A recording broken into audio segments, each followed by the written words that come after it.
Hello students, I hope everyone is fine. Together, let's try to solve this question. The question states that an aeroplane can carry a maximum of 200 passengers. A profit of rupees 1000 is made on each executive class ticket and a profit of rupees 600 is made on each economy class ticket. The airline reserves at least 20 seats for the executive class. However, at least 4 times as many passengers prefer to travel by economy class than by the executive class. Determine how many tickets of each type must be sold in order to maximize the profit for the airline. What is the maximum profit? तो question में हमें पूछ रहा है कि एक aeroplane है जो मैक्सिमम 200 पैसेंजर्स को कैरी कर सकता है। उसमें अगर एग्जीक्यूटिव क्लास की टिकट ली जाती है तो उस पे 1000 रुपीज़ का प्रॉफिट होता है और अगर एक इकोनॉमी क्लास की टिकट ली जाती है तो उस पे 600 रुपीज़ का प्रॉफिट होता है। ये बात भी है कि 20 सीट्स जो हैं वो रिज़र्व की जाती हैं एग्जीक्यूटिव क्लास के लिए।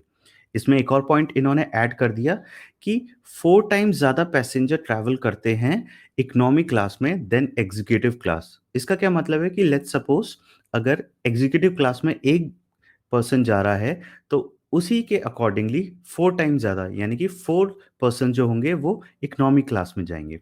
तो क्वेश्चन में हमें कह रहा है determine how many tickets of each type must be sold in order to maximise the profit. यानी कि कितनी टिकट्स बेची जाएँ बोथ इकोनॉमी एंड एग्जीक्यूटिव जिससे मैक्सिमम प्रॉफिट हो सके एयरलाइन को। और सेकंड क्वेश्चन में यही पूछ रहा है what is the maximum profit और उसके बाद ये भी बताना है कि मैक्सिमम प्रॉफिट हमें कितना हो रहा है। So let's look at the answer. Let the airline sell X tickets of executive class and Y tickets of economy class. यानी कि हमने executive class की जो tickets है उनको X ले लिया है और economy class जो है उसकी tickets को हमने Y ले लिया है। अगर हम इसका mathematical formulation करें तो हमें basically क्या करना है, हमें maximize करना है profit को। Profit को हम Z ले लेते हैं तो ये z equals to 1000x plus 600y equation बन जाएगी। क्यों? क्योंकि हमें पता है कि 1000 रुपीज़ का जो है हमें प्रॉफिट हो रहा है किस पे? एग्जीक्यूटिव क्लास पे एंड 600 रुपीज़ का हमें प्रॉफिट हो रहा है किस पे? y जो कि हमारी इकोनॉमिकल क्लास है। तो अगर हम सब्जेक्ट ऑफ कंस्ट्रेंट्स की बात करें जो इधर बन रहे हैं तो पहला क्या होगा?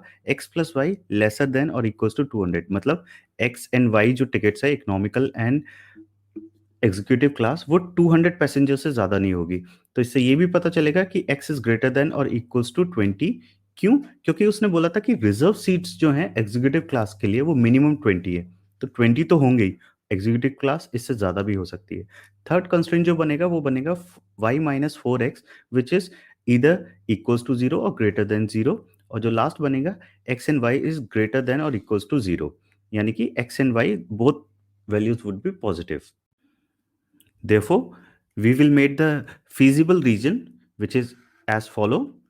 Here we have graph and on the basis of the subject of constraint we have drawn the different lines. Basis on that we got 3 points. Point A 20 and 80, point B 40 and 160, point C 20 and 180.